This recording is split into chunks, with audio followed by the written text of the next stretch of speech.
You are about to hear the pitter-patter of feet walking toward this chair right here. None other than Kandy K. All right, let's do it, let's do it. Miss K. There you go, have a seat, have a seat.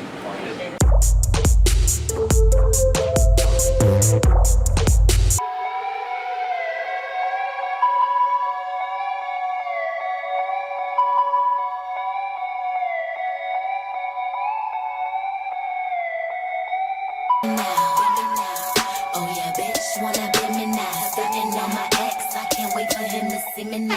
Bitch, wanna be me now. Sitting on my ex, I can't wait for him to see me now.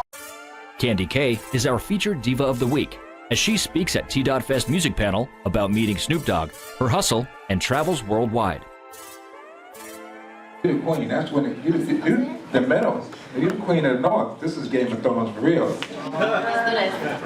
That's right. You know, once upon a time, I was Denzel in my day. And you was right there too. And it was only in a dream, but you gotta visualize shit. And who was that? Huh? Who was that? Shit, you was the queen. We was truly the Game of Thorns. So how you doing? I'm good, how are you? Thank you for taking your time off your busy schedule. Thank you for having me. And I know you got a lot of things coming up for the fall and for the spring. You just got back in town, right? Yes. Where were you? Atlanta. Ooh-wee, hot Atlanta. Okay, you see my boy down there, CBJ? No. Well, that's like my little son. Oh, I raised him in this game. Okay, gotta say what's up next time. There you go. So let's tell everybody about you, for those of you who don't know you, where you came from and what you've done and what you're doing now.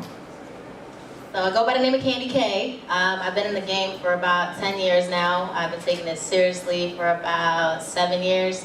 I started off when I was 12. I was really interested in poetry in school. I aced it. It was my favorite subject, like English. I was doing really well. By 14, I started having a lot of male friends that were in the rap game, trying to become rappers, putting out mixtapes. I just started to have an interest in the rap aspect. I already knew a little bit about songwriting in regards to R&B and stuff, but I really wanted to take an interest in rap. So I asked some of my male friends to try to teach me how to rap. It started off with the ABC rhymes. It turned into being more lyrical. By 15 or 16, I had my first mixtape. I did it on my own. I engineered everything, found whatever beats I could online, and saved up money from the graffiti artwork I would do on clothes, and bought my own studio in my room. Put it in my room, set it up, was giving out mixtapes for free. My second mixtape I put out when I was about 17. I started selling them for $5. So I had about 4 mixtapes, and I just hustled whatever way I could. I want to say it was the 3rd mixtape I did. I came across someone, and it was just random guy. I like to write, I like to record, and it was just a passion that I had. So I went out there with my mother. We recorded a little bit. I got really sick. While I was out there, I was, throwing up. It was really bad.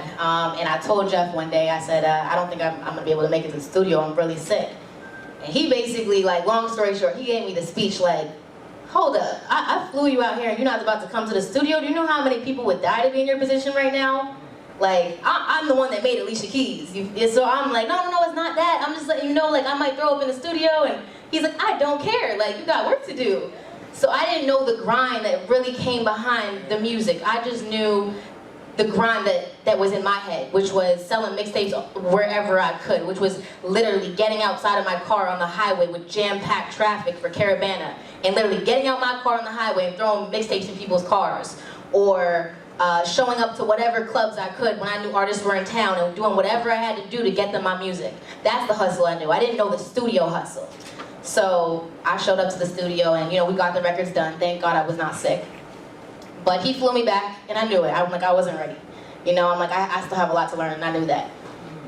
So moving forward, that was when I was about 19 now. And whenever there was, like I said, celebrities in town, I would just try my best to just show up. Like, a story real quick, there was Snoop Dogg came to town, and I found out last minute. and I was like, damn, I gotta go to the Snoop Dogg party. I met him a few days prior at this video shoot. He was like, I'm having a party in a couple days, come through, and I forgot. So I'm like, damn, I gotta go. So I rushed to Best Buy, pick up an MP3 player, put like 3 songs on it, my best songs, pick up my homegirl, we on our way, car breaks down. I'm like, oh my God, how am I gonna get to this? Like, we all dolled up, I got my music ready, I gotta go. I make a call to one of my friends, I'm like, hey, I really need a ride right now. He's like, all right, I got you. How you getting home? I don't know, but let's just go. And I live like an hour from downtown. So we go, I get there, club's at full capacity. I'm like, what are the odds? Like, I just can't win tonight. So I'm like, nah, like, you don't understand, I really just gotta go in there to give Snoop my music. That's all this is about. I don't even want to party, like, you can come in with me. And he's like, you don't understand, the club's at full capacity, like, it's a fire hazard. I'm literally outside stressing, like, I don't even know how I'm getting home. Like, I just need to get Snoop my music. Long story short, I see one of a guy I knew, and he walks by, he's like, what are you doing outside? I'm like, I can't get in, like, I just came here to give Snoop my music. He's like, what you mean? Like, I know the owner, let me talk to the owner. The owner's not budging. He's like, it's full capacity, bro. He's like, listen, I believe in what she's got going on, 200, just let her in, lets me in. By the grace of God, right? Mother's king. So I get in, and I'm like, where's Snoop, where's Snoop, where's Snoop? Find Snoop. All security blocked off, obviously. So I go into, I was about to go on one of the top booths, because it's a downstairs and upstairs, and I see some friends I know. So I'm like, hey, I just need to get in there real quick. They're like, no problem. So I'm reaching down over the balcony, trying to tap Snoop's head, and he's surrounded by a bunch of girls. Security's like, oh, whoa, miss. No, this isn't about to happen. I'm like, you don't understand, I met Snoop the other. He's like, I don't care. Snoop looks up. He's like, oh, what's up, Kandy? I'm like, man, I just brought you my music. He's like, all right, cool. Long story short, a week later, he gets back to me. You know, I love the music, keep going. And he just gave me a push, like, you got it, so just keep going. You know what I mean? And that was enough for me. At the end of the day, that's another person that knows my name, has seen my hustle. That's all that matters. Now, fast track. I'm about 19, 20 now. I'm in school. You know, my mom wasn't really supportive of the whole music thing growing up.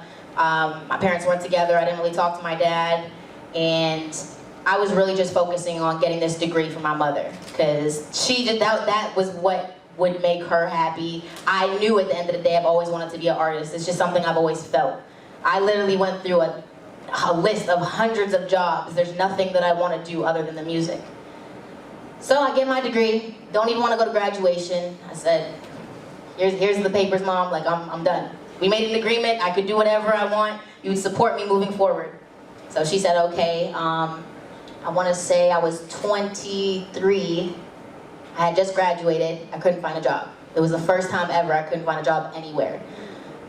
Grocery stores wouldn't hire me, Foot Locker wouldn't hire me, nowhere would hire me. I went to do social work, that's what I got a degree in, was social work. Nowhere would hire me. Daycares wouldn't hire me, nothing. Every time I thought I got the job, they would not hire me. It was like I was overqualified. It didn't make sense to me. All of a sudden, I get my degree and now no one's hiring me. Like, man, this is music, I just gotta go hard, Randomly, I get a job in IT. A friend hooked it up. Know nothing about computers. I'm in there and I'm just like, man, like, I can't be in a cubicle for the rest of my life. This cannot be my life. It's not for me. I'm not knocking it, but it's not for me. And randomly again, I got I think it was an email from someone on Twitter, and he's like, I really believe in what you got going on. How can I help? How can I contribute? I said, I just need shows. And next thing I know, we start doing a couple shows. Before I knew it, people start hitting me up on Instagram. Flo-rida finds me on Instagram. He finds me on Instagram, says, where can I hear more music? I send him a couple songs, I send him links, and he goes, I'm really interested, I want to fly you out. I want to see what you can do in the studio. Fly out to Miami with my mother, and we were in the studio the first 3 days for 72 hours straight. No shower, no nothing. Wow, it's just that, it's amazing to hear your story. And were you teachable? Because a lot of artists are not teachable and they don't know it. They don't even need a manager. They don't want a manager, they want an investor. They say they want a manager, but they want an investor for real, because they can't be told nothing. So did you have that mentality when you went out, or had to back it up, or were you always teachable? I've always tried to be a student to everything, but especially as a female, you have to hold your ground without trying to be a know-it-all at the same time. So a lot of things, it kind of conflicts sometimes because you try to like stand your ground with certain things. Like it could be something as simple as what you wear or your style or the things you say in your music. And you may want to stand your ground because that's who you are, but you have to know, all right, I can tweak this because this person may know better than I will. You know what I mean? So I'm very open-minded when it comes to what I talk about in my music, just because I'm okay with whatever it is I want to talk about. I'm okay with whatever it is, you know, someone else, my management may want me to talk about, because I know well enough now that, you know, my management or the next person may know better than me. But at the end of the day, like I can't remember who it was, someone said that they, you know, their goal is to inspire people through the words of their music. You know, I'm a little different in that sense. I more so want to tell my story. I want to be able to get on a platform where I'm able to tell my story, you know, through my platform and inspire a lot of women. That's my goal. That's cool. That's cool. We like it. Wow. you kind of deep. I didn't expect that. As an interviewing you, you know, I've heard a lot about you and heard the things that you've done. But to hear your grind and to know that, I know that your grind is real, you know. But, I mean, does anybody have any questions? What's that contact? My email is Kandy, Kandy, the letter K, music@gmail.com. Okay, I have one. So when you start dealing in Atlanta and abroad and all these places, first of all, obviously your music changed after you came off the road because you've seen a lot of things, right? What do you, I mean, Toronto, and I'm from the States, Toronto talent is just crazy. I mean, from dancing to videographers to producers, from their stories, and what do you think is the hardest hump for them to get over? I mean, because it's like every city gets their sound. Right now it's Toronto, and you know, in the next 2 years it may be somewhere else. But With accents, you'll learn a lot with style. You'll just learn a lot by traveling. And in my personal opinion, I feel like America has always been the root, and they've always had a foundation for style, slang, the newest lingo. They have the newest everything. And I feel like Canada gets everything later. That's my personal opinion. So with that being said, I feel like it's important to travel so we can pick up on a couple words or pick up on the newest stuff, the newest looks. I'm not saying anything's wrong with Toronto by any means, but I am saying I think it's important for artists to pick up on different things everywhere. I have people tell me now, like, I've gotten this American accent, or, you know, I look more American now, and it's like I've spent 4 or 5 years in New York and Jersey, you know what I mean, like living there, so maybe unconsciously it's rubbed off, you know, or I've spent another 2 years in Miami, so that stuff's gonna rub off on you, your style, your words, your lingo, and I've noticed it. Like sometimes I say things that some people out here don't say, or vice versa. you know what? And that brings me to a point. Back to Toronto. I'm sorry, I'm a fan. Maybe y'all don't see it, but I see it from outside. Absolutely. And that's why I'm here. And I'm here because I don't like none of the executives here. I want to be the Clyde Davis here. I think they full of shit. Because anytime America got one slang that's going on right now, does anybody know what America say? Females call dudes up and said, let's drive and drink. Have y'all heard that? What? They driving and drinking. Not drinking, drinking to Drake's music. That's the slang now. We driving and drinking. So if y'all don't understand, y'all got that shit, I don't know what the hell to tell y'all. If they tell a female, let's drive and drink, because they say driving and drinking is Drake's got that music that female wants to hear, so it's not driving and drinking, it's driving and drinking. I said, oh shit, I got one. See, I'm old and I got one up on y'all. Denise, let's drive and drink. So, you see what I'm saying? So, you know, I've been trying to tell y'all got that stuff, man. My experience, artists in Toronto support each other the least. And I feel like if we really supported each other, males supporting females, and females supporting males, it could really do damage. Because everybody's looking in Canada right now for artists. Right. And you know what? I think that's good, but we got them, you know, when Meek Mills wanted to sign Robin Banks, right? But isn't that his name?